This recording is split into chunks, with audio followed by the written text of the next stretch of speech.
Hey Samson, what are scenes in Game of Thrones, that Twilight fan fiction smut that you happened to read last week and I saw you doing it at work, and those old VHS or DVDs that you bought about a decade ago have in common? They're about to be illegal! Also, stop looking over my shoulder when I'm editing. I mean, it was a good smut. I mean, I know, right? That sparkly skin, girl. Hello, and welcome back to What's the Safe Word? I'm Amp. And I'm Samson. And today, we are talking about the things that we learned from watching, like for instance, Kegels. If you don't squeeze it, no one else will. I learned that you should never have sex in front of someone's salad. The pizza always has extra meat. And gosh, that last sock I just can't get out of the washing machine. It's the cum sock. Help, step bro. What?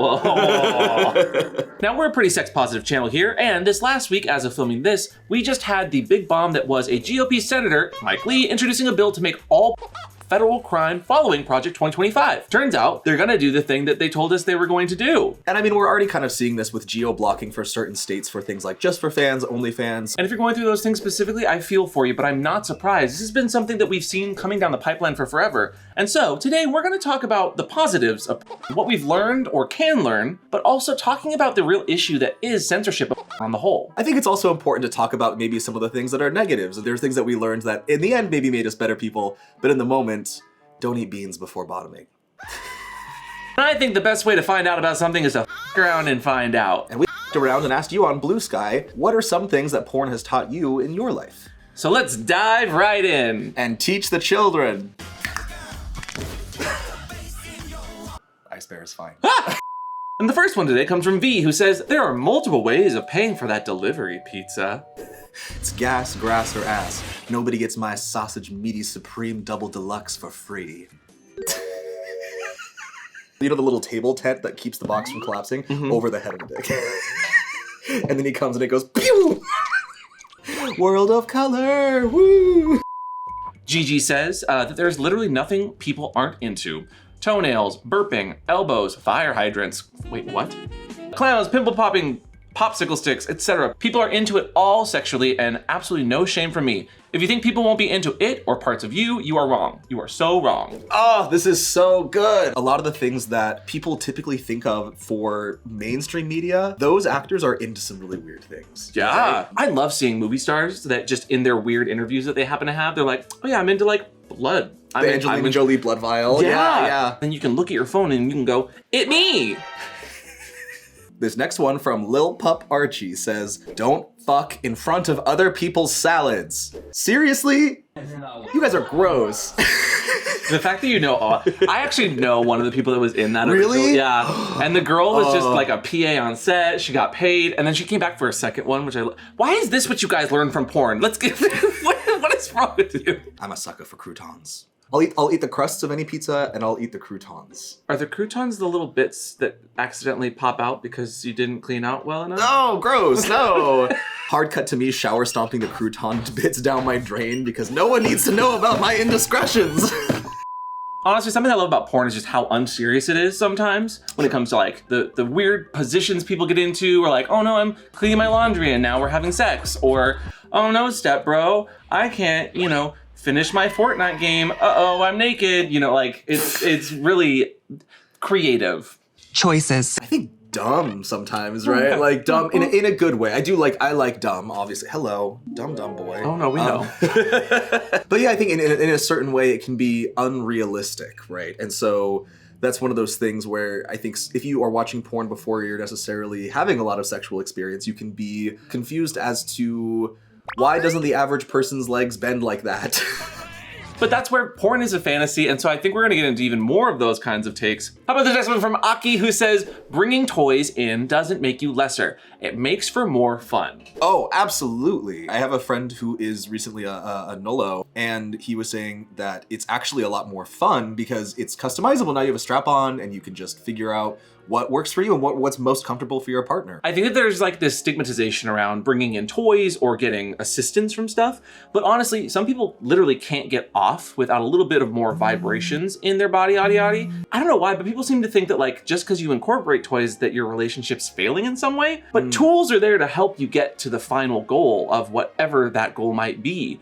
I love using toys. I love incorporating toys, and I love, as you said, customizing the scene with toys. The other thing that I think that is really toy-centric though is getting to that final step of actually getting the money shot for porn, right? When in reality, a lot of the people that I know, whether it's the fisting community or really any radical sex community, it's not really ever about that. We call it play because it should be play. It's fun. You're having a good time. This next one from Kevin Jones says, porn has showed how truly lacking American sex ed is. Oh boy, coming from ow, that hurts. Coming from Utah, that definitely hurts. Coming from this channel, that especially hurts, because we get gaslit all the time by the platform saying that you guys aren't watching our stuff and don't want to see it, and then at the same time saying you're unsubscribed. Like, sex ed in America is such a problem. And while studies might show that like 80 to 85% of parents want their kids to have like good sex ed, why are 38 states and the District of Columbia, they always get like an honorable mention, 39, require the provision of sex education and HIV, but only 26 of those states require sex and HIV education to be medically accurate, and 42 states, plus the DC, require programs to cover and stress abstinence. This is horrifying to me. Ow, like, ow, ow, ow. It only has to be medically accurate in 26 states, you guys. That's 50%. That, like, they can just make up whatever the f they want for the rest of it. And they do, which leads to villainization of queer people and their sexual bodies, as well as generally porn, because we don't talk about the literacy that exists behind being able to watch something like that and enjoying, you know, what you get from it, but also learning at the same time. I don't think I get this next one, but DVMT TV says, always protect your lemons. You never know when someone will come to steal them. Oh my God, who just stole his lemons? He's so sad. You lemon stealing whores. I'm guessing this is a meme of some sort. Do you really not know? Oh my God. I'm so glad that our lemon tree finally grew. Me too. And sprouted fruitful lemony lemons. I know, me too. I mean, imagine, we can make lemonade, key lemon pie, lemon meringue pie. I think it's the most valuable property that we have. I do agree. I think we should go to the bank and get a loan. Actually, I think we should just get lemon tree insurance. It's just sneaking. Right. Now, if there's one thing I have learned from watching some adult films is that they not only put me in a better mood, but they go hand in hand with a little bit of elevation. And whether you're stealing lemons or just looking for a steal, today's sponsor Via is going to get you in the best mood by getting sensual online or offline, and they ship discreetly to you in almost all 50 states with free shipping over $100. So long as you're over the proper legal age. With their THC-free gummies and vapes, as well as soothing topicals and calming drops, Via's got something perfect for everybody. Via has developed a unique blend of pleasure-enhancing cannabinoids, libido-strengthening herbs, and low doses of CBD into one mind-blowing gummy called High Love. The products have great flavors and are made with vegan and organic ingredients, and their best-selling High Love will not only heighten your senses, but will also increase your sexual pleasure in the bedroom. Not sure where to start on Via's website? Well, they have the brand new Quiz Product Finder. The personalized recommendations tailored to your needs, and it only takes 60 seconds to complete. If you're 21 and up, it is the only lifestyle hemp brand. Whether you want to get better sleep, ease anxiety, enhance your mood, or just get a little elevated, they also have zero THC products just in case. So if you're over the age of 21, check out Via in the link down below and use offer code WATTS, WATTS, to receive 15% off. And if you're new to Via, you get a free gift of your choice. After you've purchased, let them know where you found them on What's a Safe Word, and thanks for supporting. Thank you, Via. And on to the next lesson. I personally know from V that dryers should have warning labels about getting stuck in them with your ass in the air. What is that Japanese word for like stuck porn? Somebody can be like stuck in a wall, or like Winnie the Pooh with like being stuck halfway in the tree stump, you know? I think it's just called stuck porn. Stuck porn. Yeah. But I'm sure our wonderful editor will put it right on screen what the actual Japanese version and probably origin of such thing is. Wow, what a lemon stealing whore he is. You're the editor. I know, yeah. You're the lemon stealing whore. The next one from Kareem is, I'm kinkier than I thought. This is my favorite part about our job, is talking about people's kinks, fetishes, sex, whatever they're into. And I always love the spider bite moments, the Peter Porkers of it all, where people are like, I'm a pig. And I learned that through watching all of this deviant stuff that is not real, is a fantasy, but makes me feel good about myself. What's wrong with that?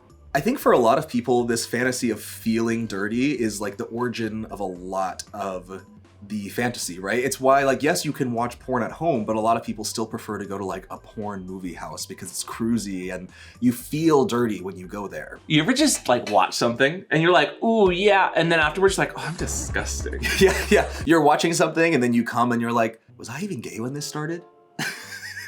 Turns out, yes. Before I was gay. My favorite part about discovering new things via smut, internet, fanfiction, videos, whatever it is, however you digest it, is it's just this moment of discovery where you're finding this new dynamic thing about yourself that hopefully you don't have too much shame about, but like, shame also makes it kind of fun sometimes. Oh yeah, the humiliation aspect of it is so real. And porn can be just about anything from written fanfiction, erotica, to video, to dirty talk back and forth, to sexting, to, phone call operators, which I don't know if those exist as much anymore. Hello.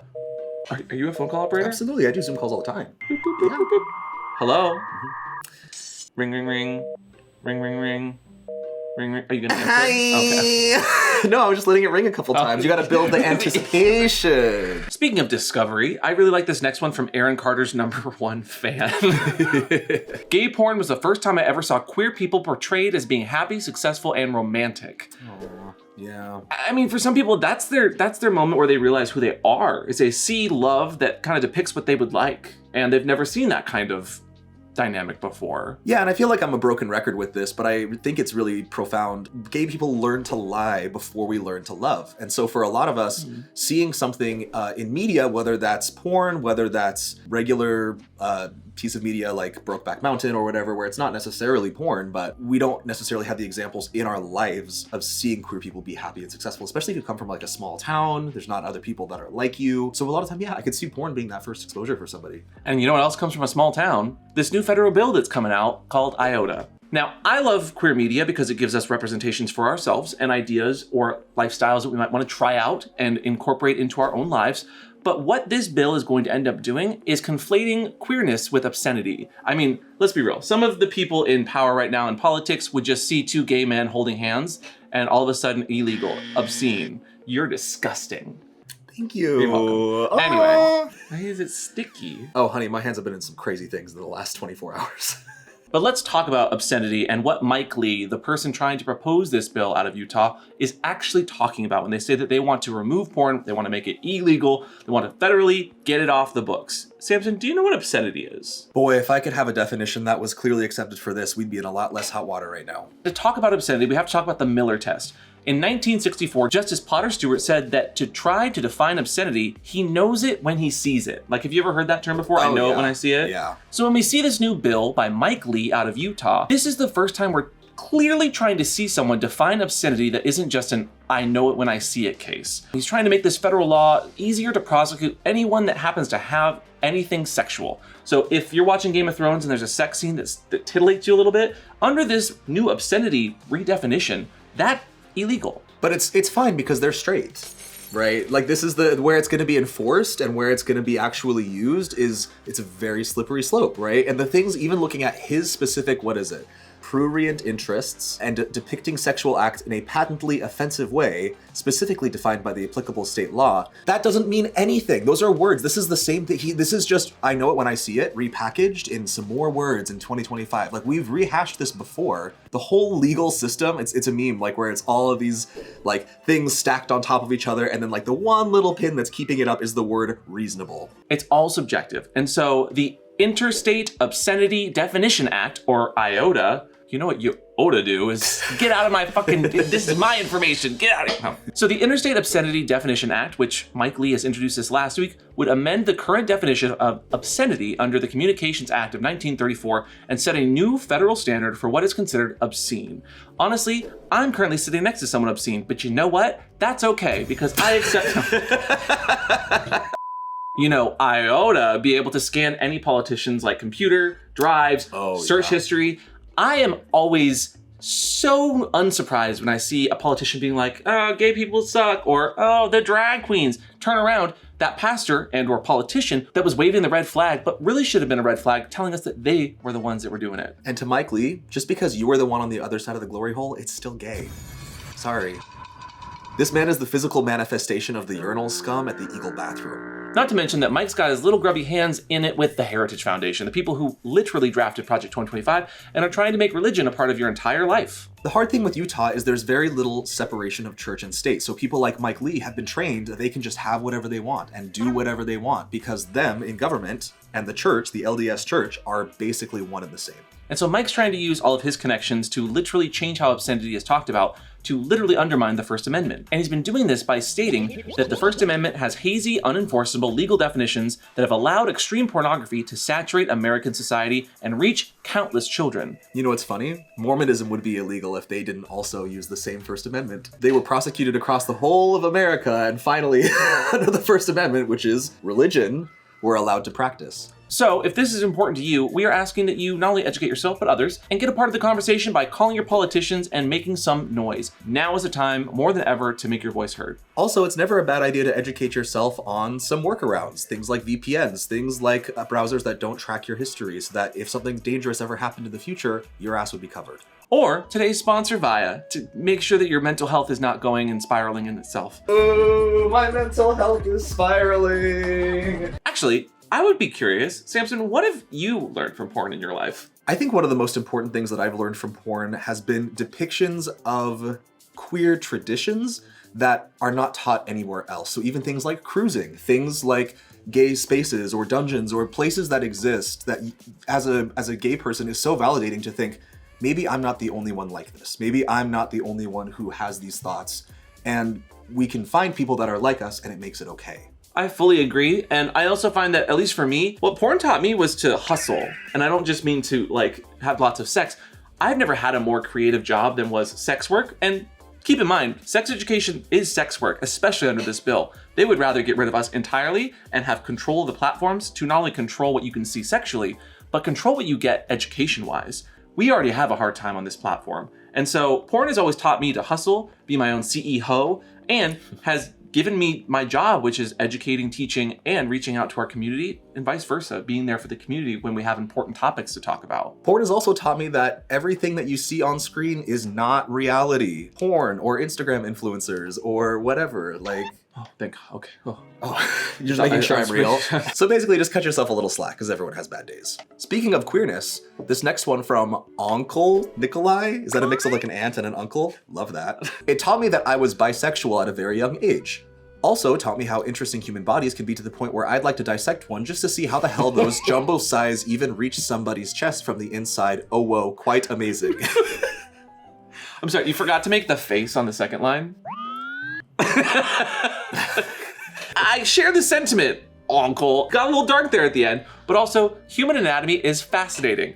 Frio right after that actually says biology. The human body can do that? It's pretty amazing. Yeah. Growing up, my mom was a doula, and so we had lots of babies being born around. And it's talk about something that's really fucking amazing and really stigmatized, unfortunately. Those are two things like I wish that as a species we were just a little bit more understanding and gentle with each other, that like we all have butts. We all have weird, health issues. We all have things like, it's so sad to see someone like humiliated because they have like a UTI or they have something that's going, I'm like, why is that embarrassing? Like you wouldn't be embarrassed if your car's check engine light came on. And if you do, you should be embarrassed, you naughty little emission stealing slut. Ooh. Beyond finding queerness in different forms in this kind of media, you're able to get into, at least introspectively, like what someone's feeling, like erotica. I love erotica when it comes to porn. That's kind of my favorite. I like being able to read someone's experience and how they're feeling, because then I can go like, oh, it me, I'm just imagining myself reading on my phone, just reading some smut. It me! Oh, no. Alone. Just alone in my bed. It me! Why do I believe that with you? Shut up. You don't know me. I think one of the things that's magic about literary media, something that Steinbeck talks about, is being able to use the context of your own mind to put yourself in a situation, which can be incredibly hot and, again, also very cathartic, right? Like, if you ever cried reading a book or gotten horny reading a book, erotica is great that way. This next one calling me out specifically. Hadrian says, porn taught me that just because a guy has a great body doesn't mean he's particularly good at sex. No, I'm just kidding. Okay, fantasy, reality. Sorry.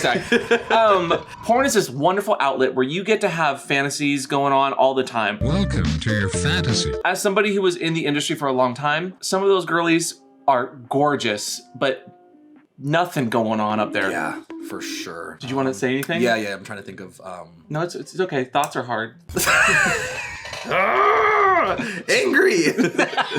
The other thing is, in the modern age, as we've moved away from the studio system and more into, fan content where people are filming in their own home, it's really beautiful to watch some people go full in on the artistic side of things with really beautiful lighting or really good cinematography, and the tools to create something beautiful are more accessible to more people than ever. And there was a good chunk of you guys in the thread that said that porn taught you about sounds. Like Dad Cubpig, who says, unless you're otherwise explicitly told to do so by your top, remaining silent as a bottom doesn't make for great sex. Feedback is important. Even as a massage therapist, I tell clients this all the time. Like, some people are so embarrassed. I'm like, no, tell me what's going on, right? Like, and if that's like a ooh, ah, yes, Feedback loops are super important, not only in like content that you might see, but like in your real life. This is where learning certain sounds and phrases and making sure you don't just say fuck yeah, oh yeah, fuck yeah, fuck, or you sound like a bullfrog. Exactly, which Reevy follows up saying, it taught me that bullfrog noises are too distracting. What? I don't know. Is this a meme that I don't understand? I don't know. Okay, I'm glad we're in this together. I think maybe just like there were some sounds that they learned through watching people. Some people make weird sounds. And you know what? That's okay. I mean, the way that I learned that bullfrog noises were too distracting for me was going exactly 6 inches deep on Pirates of the Caribbean at Disneyland in the main Blue Bayou opening scene. What a bit. Sorry, what? Is there a frog in your throat? Are you okay? Oh. And keeping on the sound motif, Abundant Mischief, who says every awkward sound your body has ever made during sex is also made by the bodies of the hottest porn stars you've ever seen. I love that. I think sometimes because there's like a screen between you and somebody else, it makes them feel like they're on this pedestal or away from reality, right? You're only ever seeing the edited version of something. You're only ever seeing, right, the best of the best moments. When in reality, every single porn star has had the water not run clear. Oh, yeah. Yeah, every porn star has been violently ill in Puerto Vallarta after 6 too many margaritas. Or I'm sure you've had this happen before where like you just happen to make that body on body sound that farts and you can't help but laugh a little bit. Yeah. Like that's the real moments that I appreciate when it's left in like a scene or a porn or like a fan site, because that's just people having fun sex. And if you're not having sex with fun, like why are you even doing it, you know? Whether it sounds or just the relationships you're seeing on screen, sometimes you get really nice just feedback and relationships being visible. Like I learned a ton about communication because some of the stuff that I watched back in the day had those scenes beforehand, had those negotiations or had those debriefs. Sure. And while some people think that that's like a cringe part to content when you watch it, I really found that nice. I found it beautiful. I found it interesting to see these two acting people, whether they were intimately together or just meeting for the first day, they were able to build that bond or connection, have some fun or have some like kink sex, and then debrief about it. What did they like? What did they not like? Would they do it again, you know? This next one comes from Sir J. More men/masculine folks that center themselves around dick and balls should spend 1 month with it locked, and then some more. I agree, Sir J. I think everybody could benefit from a real October. I don't know what did you learn? What porn did you learn that from? I'm just curious from my own research. Sure, Jan. This next one from Dylan Creamer. One Dylan Creamer, please. One iced Dylan Creamer. General. Anything and everything can be a fetish for at least one person. And 2, personal. Made me much more secure and comfortable in my own kinks. I like when porn is able to normalize something so you don't feel, as we kind of talked about, like an outcast or like you're weird in a bad way. But it gives you something to look at and be like, come on, say it. You would. Say it? Say it. I'm a mermaid. Wait, what? No, the bit. The bit? Oh. You are so dumb. And along those same lines, Tim says, fetishes are something everyone has, but few will express. Porn gives people an outlet that they wouldn't have. Be it underwear, lingerie, sports gear, and more, most guys need to accept and be more open about their fetishes. And I really like this point because there's actual studies that talk about how open people are about their fetishes. Like for myself, I'm pretty open. I don't know if we have a YouTube channel. Are you open about your fetishes and kinks with people though? Absolutely. That's something that I if you talk about it like, well, I'm into this thing, you know, then you're teaching them how to treat you, right? You're teaching them how to feel about that thing. Whereas if you're just like, yeah, no, I happen to be really, right? It's just a casual thing. Don't give it the power over you. A study done by the sex toy brand Eden Fantasies actually looked at a detailed report of about 2,000 Americans' sex lives, finding that 40% of people claimed in that study to be kinky, and 36% have a specific kink or fetish, while 27% of those people have a relationship, but they keep those kinks secret. That's so sad. Huh.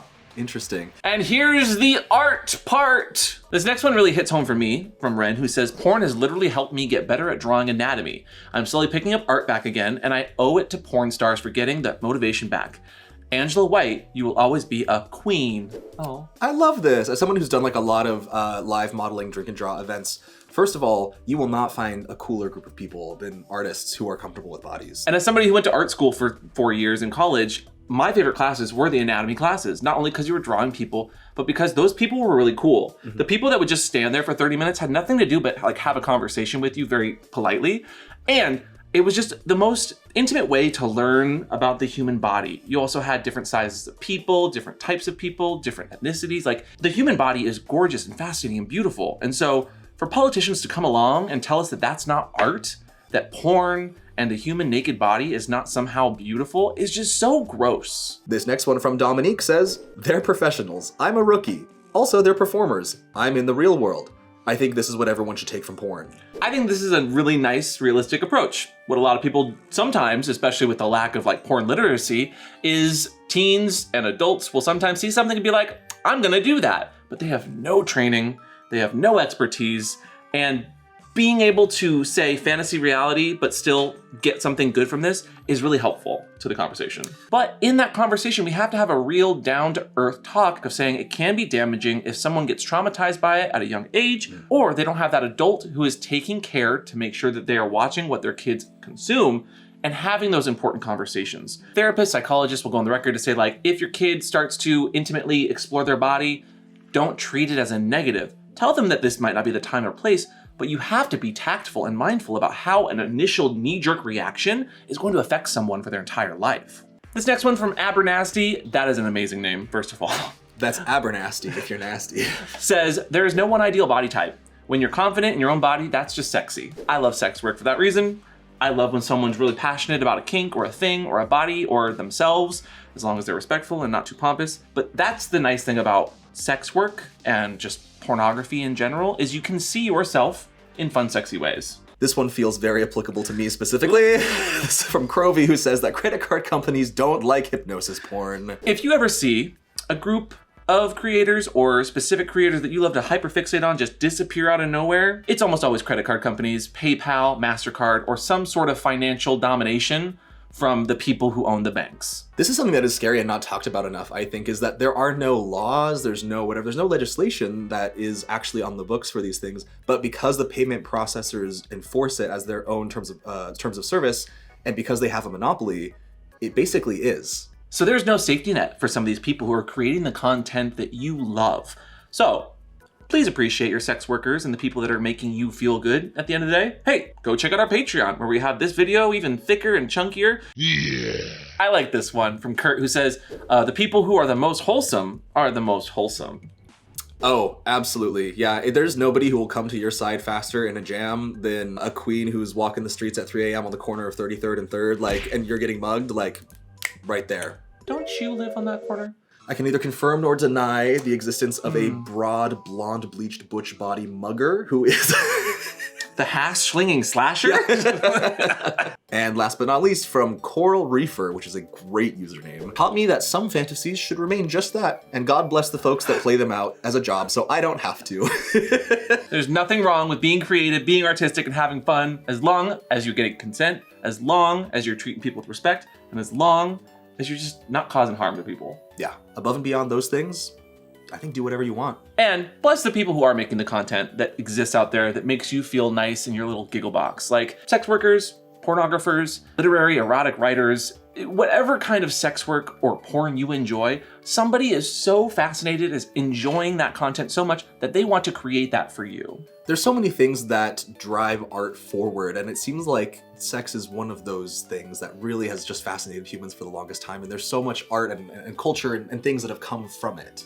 And the only thing that really disappoints me about sex, porn, sex work, and just the human body is that sometimes people are so stigmatized, are so hateful, or have been so traumatized in their upbringing that they feel the need to then hurt other people when you get older and you get a bit of power. To Mike Lee and other politicians that want to somehow erase entire groups of people that are generally more marginalized communities, people of color, queer people, shame on you. This is someone's livelihood. This is someone's chosen job. They want to work a 9 to 5 where they get to say when they get to clock in and out. They don't want to be taken advantage of by a company. And sex work is one of the oldest professions, but also one of the most beautiful. To Mike Lee, I would say, go suck a dick, but you'd probably like that. Get her, Jade. And finally, to Mike Lee, who has proposed this bill and is trying to use religion to get it put into place, I would like to remind you, you were not a supporter of Trump, but the second that Trump turned around and wanted to use the Heritage Foundation, you were nothing but supportive. You went so far as to back Ted Cruz and say that you didn't like Trump, but then chickened out and certified Biden either way because you didn't want to get enough backlash. But you went so far as to say that Trump deserves a mulligan on January 6th. Immediately turn around and get his support with the Heritage Foundation to try to get rid of porn on the whole. You have no spine, sir. You have no morals. You literally blocked bills that would have helped 9/11 responders who now are disabled. You don't believe in women's healthcare and have actually dismantled healthcare for women's rights and reproduction. And you just tend to be a really terrible person. But other than that... Yeah. It takes a lot to get your own page on GLAAD to say how terrible you are as a person, so... Oh my god, that's crazy. Yep. This is you guys, just to let you know, this is the equivalent of like when someone says, look up a picture of that in the dictionary and you'll find a picture of me. He has a picture of him in the dictionary against homophobe. Like, that's really, that says a lot. It's very easy to let your politicians know what you think. It takes 5 seconds to make a call or two to your local politicians and let them know what you think on this bill specifically. And please, put your money and your mouth where, oh, well... Phrasing. Allegedly, yeah. But whether you are the spineless, disgraceful Mike Lee, or you are just a wonderful sex-positive person that loves a little bit of porn, at the end of the day, always have a safe word. And today's safe word is... Margaret Thatcher. That'll halt the action every time. Or get you 30 whacks. And that's fine. If you're consenting to getting your butt pummeled, please go support some wonderful sex-positive people and let us know what you guys want to see next time in the comments down below. And don't forget to subscribe, and we will see you all next time. Bye! Do you think Cranky Kong is kinky? Kinky Kong. That's you, girl. That's I'm fine being Kinky Kong. Do you not see? You are in video game like outfit. You've got like banana color. You got the voice. You got that. You have that audacity, is what I was trying to say. Yeah, right. The homosexual audacity. You could do anything. That's true. Just stop sitting on everything, please.